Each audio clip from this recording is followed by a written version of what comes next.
Welcome to English Bookshelf, where every book becomes your new friend and every summary gives you a new lesson. Imagine a world where progress does not mean doing more of the same. A world where success is not measured by speed, scale, or imitation, but by originality. A world where the most valuable companies are not those that copy, compete, or follow trends, but those that create something truly new. This story begins with a simple but unsettling question. Are we actually making real progress? Or are we just repeating what already exists in different shapes, colors, and brands? We live in an era that worships growth. Bigger companies, faster technology, more startups, more apps, more innovation. But Peter Thiel asks a deeper question that most people never stop to consider. Are we going from 0 to 1? Or just from 1 to n? Going from 1 to n means taking something that already exists and making more of it. Copying, scaling, competing, optimizing. Building another social media app, another food delivery service, another ride-sharing platform, another version of something the world already knows. Going from 0 to 1 means creating something completely new. A breakthrough, a first of its kind, a product, company, or idea that did not exist before. That is the heart of this book. It is not about working harder. It is about thinking differently. Thiel opens the story by challenging a deeply rooted belief in modern society, the belief that competition is always good. We are taught from school to compete. Grades, jobs, markets, rankings. Every field feels like a battlefield. But Thiel argues that competition is often overrated. In competitive markets, companies fight for small margins.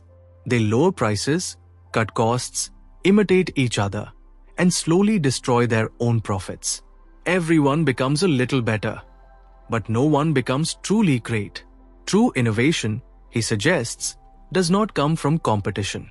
It comes from building a monopoly. Not a corrupt monopoly that exploits people, but a creative monopoly, a company so unique that it has no real competitors because it created something entirely new. Google did not compete with other search engines. It reinvented search. Facebook did not compete by copying another social network. It created a new way for people to connect. Apple did not just improve phones. It redefined what a phone could be. These companies did not go from 1 to n. They went from 0 to 1. The book takes us into the mind of an entrepreneur who sees the world differently. Peter Thiel does not admire busy work, hustle culture, or shallow innovation. He admires bold thinking, contrarian ideas, and founders who are willing to see what others refuse to see. He asks another uncomfortable question. What important truth do very few people agree with you on? This question becomes a guiding star throughout the book. Most people chase what is popular. They follow trends, copy successful models, and build businesses that look safe. But the greatest breakthroughs, Thiel argues, come from believing something unpopular and being right about it. The book then shifts into history. Thiel compares the last century of technological progress to today. He reminds us that early innovators once dreamed of flying cars, space travel, underwater cities, and limitless energy. But instead, much of modern innovation has focused on software, social media, and incremental improvements rather than radical breakthroughs. We are better at making computers faster than we are at building new civilizations. This is not progress in Thiel's eyes. It is optimization. And optimization alone does not change the world. From here, the story moves into startups, the engine of true innovation. Thiel argues that a startup is the greatest place to go from 0 to 1 because it is small, flexible, and capable of thinking differently. But most startups fail not because they lack effort, but because they lack originality. Many founders build companies that are only slightly different from what already exists. They enter crowded markets. They compete on price. They copy proven ideas. And in doing so, they trap themselves in endless competition. Thiel pushes a different mindset. Instead of asking, how do we beat our competitors? Founders should ask, what valuable company is nobody building? That question changes everything. It forces you to search for secrets, truths about the world that others have missed or ignored. It pushes you to imagine what the future could look like, not just how to improve the present. The book introduces the idea that technology is the key to going from 0 to 1. Not technology as gadgets or apps, but technology as fundamental innovation that makes the world better. Real technology doesn't just make life easier. It creates new possibilities that did not exist before. From here, Thiel begins to build a framework for thinking like a true innovator. He warns against herd mentality. When everyone is chasing the same idea, that idea is probably already overcrowded. When investors are pouring money into the same type of startup, it is usually a sign of imitation, not invention. The book paints a picture of a world obsessed with copying. But copying, Thiel insists, does not create new wealth. It only redistributes existing wealth. True wealth is created when someone builds something new, something that expands what is possible for humanity. As this first part of the story unfolds, the listener begins to feel the tension between safety and originality. Safety feels comfortable. Originality feels lonely. Most people choose safety. A few choose originality. And those few change the world. Thiel does not romanticize this path. It is risky, uncertain, often mocked. But it is also the only path that leads to truly meaningful progress. We already know the central question of the book becomes clear. Do you want to build something that makes you look smart in the present? Or something that shapes the future? That question hangs in the air like a challenge. Not just for entrepreneurs, but for anyone who wants to create, lead, or think independently. And this is only the beginning. The story now moves from questions to architecture. We already know about why the world needs to move from 0 to 1. This part is about how that actually happens in real life, in real companies, and in real minds. Peter Thiel does not offer vague inspiration. He offers a way of seeing. He invites the listener to look beneath the surface of business, beneath trends, beneath competition, and into the deeper logic that determines which companies truly shape the future. The first major idea that anchors this section is simple but radical. Competition is a trap. We are raised to admire competition. Schools celebrate it. Sports glorify it. Economics textbooks treat it as the engine of efficiency. But Thiel turns this assumption upside down. In a perfectly competitive market, everyone works desperately hard. And no one makes real profits. Prices get driven down. Margins shrink. Companies copy each other. Creativity fades. And in the end, the market becomes a battlefield where survival, not innovation, becomes the goal. Thiel describes this like a slow war of attrition. Everyone is exhausted. Everyone is stressed. No one is truly winning. The irony, he explains, is that businesses often pretend to love competition because it sounds noble, but secretly they all dream of being monopolies. And here, Thiel makes a crucial distinction. He is not talking about corrupt monopolies that crush consumers and abuse power. He is talking about creative monopolies, companies that win not by destroying others, but by creating something so unique that there is no real alternative. Google is a creative monopoly in search. Microsoft once was in operating systems. Facebook became one in social networking. Amazon dominates e-commerce infrastructure. These companies did not succeed by fighting endless battles in crowded markets. They succeeded by escaping competition altogether. From here, the book introduces a framework for thinking about what makes a great company. Thiel argues that every successful business must answer 4 fundamental questions. What technology will your company create that is different from everyone else's? Is your timing right? Is the world ready for what you are building? Are you starting with a small, specific market you can dominate? Do you have a strong team that believes in the same vision? He weaves these ideas together not as a checklist, but as a philosophy. Technology, in Thiel's view, is the engine of 0 to 1 progress. Not just software. Real technology. Innovation that fundamentally changes what is possible. Making things cheaper, faster, or entirely new. Without technology, a company is just competing on marketing, branding, or efficiency, not creating new value. Timing, too, is everything. Build something too early, and the world will reject it. Build it too late, and the market will already be crowded. The great companies arrive at the exact moment when their idea becomes not just possible, but necessary. Then comes one of the book's most counterintuitive ideas. Start small. Most founders dream of conquering huge markets from day one. They want millions of users, global reach, instant scale. Thiel argues this is a mistake. The smartest startups begin by dominating a tiny niche. Not because they lack ambition, but because control matters. If you can dominate a small market completely, you gain leverage, profits, and credibility. From there, you can expand outward, gradually capturing larger markets over time. This is how PayPal began, not as a global payments giant, but as a tool for a specific group of tech-savvy users. This is how Facebook began, not as a worldwide social network, but as a platform limited to Harvard students. 0 to 1 does not begin with mass adoption.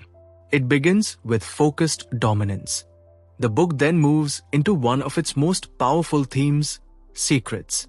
Thiel suggests that the most valuable companies are built on secrets, truths about the world that most people do not see or refuse to believe. These are not conspiracy theories.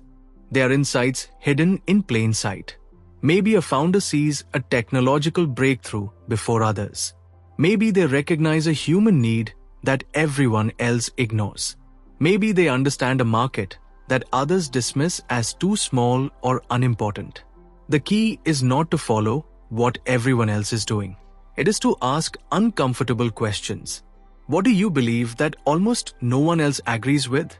That question becomes a compass. If your answer is something everyone already accepts, you're probably thinking too safely. If your answer feels strange, risky, or lonely, you might be onto something truly original. From here, Thiel turns to the structure of startups themselves. He argues that every great company needs a clear foundation, strong founders with a shared vision, a clear mission that goes beyond making money, a culture that values long-term thinking over short-term gains. He criticized the modern obsession with lean startups that move fast without deep thinking. Speed is useful, but direction matters more. Moving quickly in the wrong direction does not get you closer to one, it just takes you further from it. The book also explores the relationship between founders and employees. Great startups are not democracies. They're not chaotic collectives. They're more like tight-knit teams with strong leadership and aligned purpose. Thiel believes that clear hierarchy, when built on trust and shared vision, can be more effective than vague flat structures. As this section unfolds, the listener begins to see how all these ideas connect. Avoid competition. Create technology. Start small. Search for secrets. Build strong teams. Think long-term. Together, they form a map for going from 0 to 1. But Thiel is careful not to present this as a formula. He knows that originality cannot be reduced to steps. Every truly great company is different in its own way. What matters is not copying the path of past innovators. What matters is developing the mindset that allows you to see the world differently. By the end of this part, the book has moved from abstract philosophy to concrete strategy. But the deeper message remains the same. Progress is rare.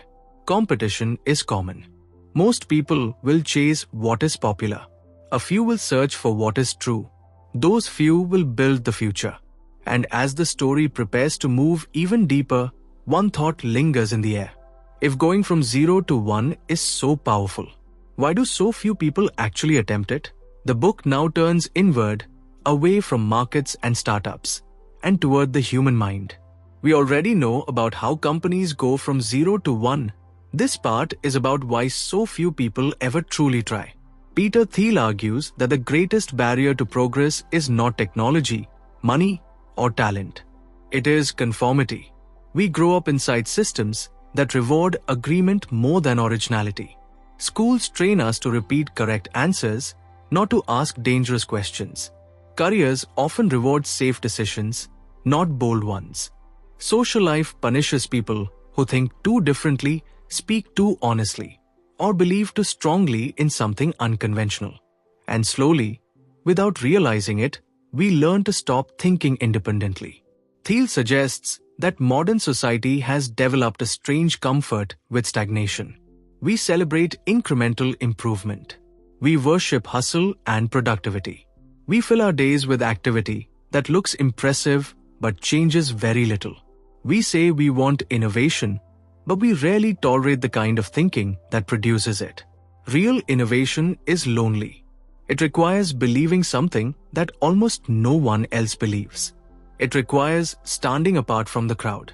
It requires accepting that you might be wrong, mocked, or misunderstood for a long time before you are proven right. Most people are not willing to pay that price. The book then explores a deeper psychological tension. On one hand, humans crave certainty. We want clear paths, safe careers, predictable outcomes. On the other hand, real progress thrives in uncertainty. It requires experimenting, risking, and moving into the unknown. Thiel argues that much of modern culture has chosen certainty over greatness. We prefer structured systems, standardized paths, and well-trodden careers. We would rather optimize what already exists than attempt to create something new. And in doing so, we trade away the possibility of true breakthrough. From here, the book connects this idea back to entrepreneurship. Most founders do not fail because they lack skill. They fail because they lack conviction. They build companies that look safe instead of original. They enter crowded markets instead of searching for secrets. They follow trends instead of asking uncomfortable questions. And when things get hard, they justify quitting by saying the market was too competitive. Thiel pushes back against this mindset. He argues that competition is often used as an excuse for lack of imagination. If a market is brutally competitive, that usually means no one has truly created something new. They're all fighting over the same small slice of value. The founders who succeed are the ones who refuse to accept that as inevitable. The book then shifts into one of its most philosophical sections. Thiel reflects on the idea of the future itself. Many people speak about the future as something that will simply happen, shaped by forces beyond human control like technology, globalization, or artificial intelligence. But Thiel insists that the future is not predetermined. The future is built by people, by choices, by companies, by those who dare to imagine something different. He contrasts two ways of thinking about the future. Horizontal progress, going from 1 to n, means copying what works. More of the same, better efficiency, faster growth, incremental improvement. Vertical progress, going from 0 to 1, means creating something new. A different kind of technology, a new way of living, a breakthrough that changes what is possible. Most of the world is focused on horizontal progress. Thiel wants us to focus on vertical progress. From here, the book returns to the idea of monopoly power, but in a deeper way. A true monopoly, Thiel argues, is not just a business advantage, it is a sign of real innovation. If you are the only company that can do what you do, that means you have created something genuinely new. Competition, by contrast, often signals that nothing truly original has been built. This reframes how we think about success. In a competitive market, survival is the goal. In a monopoly, creation is the goal. The book also touches on ethics and responsibility. If a company creates something truly valuable, it has a responsibility to think long-term. Short-term profit chasing, Thiel suggests, often undermines the very innovation that made the company successful in the first place. Great companies are not built to flip, exit, or cash out quickly. They are built to shape the future. As this section unfolds, Thiel begins to weave together all the threads of the book into a coherent vision. Progress requires independent thinking instead of conformity, originality instead of imitation, long-term vision instead of short-term gains, technology that creates new value instead of redistributing old value, companies that seek monopoly through innovation instead of competition. But perhaps the most important message of this part is more personal. Going from 0 to 1 is not just a business strategy. It is a way of living. It asks you to question assumptions, resist trends, search for hidden truths, and have the courage to build something that has never existed before. And that is uncomfortable. Most people will avoid it, but a few will embrace it. Those few will not just build companies. They will build the future. By the end of this part, the listener begins to feel the weight of Thiel's argument. This is not just a book about startups. It is a challenge to how we think, how we work, and how we imagine what is possible. And as the story prepares to move into its final movement, one question hangs in the air. If you had the chance to go from 0 to 1, would you have the courage to take it? Or would you settle for going from 1 to n? As the book reaches its final movement, it stops arguing and begins to synthesize. Peter Thiel no longer speaks only as an entrepreneur or investor. He speaks like someone trying to recalibrate how we imagine the future itself. Everything returns to one central idea. The future is not something that happens to us. It is something we create. But creation is rare because creation requires clarity, courage, and conviction, three qualities modern culture often discourages. Thiel begins by revisiting the idea of monopoly, but now with deeper meaning. A monopoly, in his view, is not simply a business advantage. It is proof that real progress occurred. If a company truly went from 0 to 1, if it created something genuinely new, then by definition it will stand alone for a time. Not because it crushed others, but because no one else has yet built what it built. True monopolies are not accidents. They're the visible result of unseen thinking.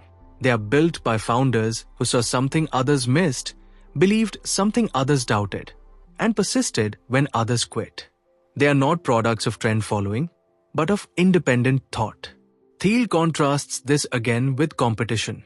In competitive markets, companies fight endlessly for survival. They focus on short-term gains, copy each other's moves, and slowly erode their own profits. Everyone is busy. No one is original. The world does not fundamentally change. In monopolies, companies can afford to think long-term. They can invest in research, infrastructure, and bold ideas that may not pay off immediately but reshape entire industries. They can build for decades instead of quarters. They can imagine a future instead of reacting to the present. This is where the book's argument becomes larger than business. Thiel suggests that a society obsessed with competition often becomes stagnant, even if it looks dynamic on the surface. When everyone is fighting the same battles, no one is building something truly new. Real progress requires spaces of calm and dominance where deep work can happen. Monopolies, when created through innovation, provide that space. From here, the book turns toward time, not just strategy, but destiny. Thiel argues that the most important companies are those that can imagine themselves existing far into the future, not as a temporary success, but as a lasting institution that continues to create value for decades. Short-term thinking, he suggests, is one of the greatest enemies of 0 to 1 progress. Many founders build companies only to sell them quickly. Many investors push for rapid exits. Many workers optimize for immediate career gains rather than long-term impact. This mentality rewards speed, not depth, imitation, not invention. Thiel challenges this mindset directly. He asks founders to think in terms of decades, not years. He asks them to imagine what their company could look like in 10, 20, or even 50 years. If they cannot imagine a meaningful future, then perhaps their company is not truly going from 0 to 1. The book then circles back to technology, but with renewed emphasis. Technology, for Thiel, is not gadgets or apps. It is the engine of human advancement. Real technology makes the world fundamentally better, cleaner, faster, safer, more abundant, more capable. If a company is not building technology that meaningfully improves the world, then it is probably just competing in an existing market rather than creating a new one.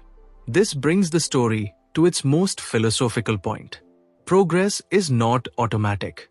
It is not guaranteed. It is fragile. It depends on individuals who are willing to think differently, resist conformity, and build something no one else has built before. It depends on founders who search for secrets, not trends.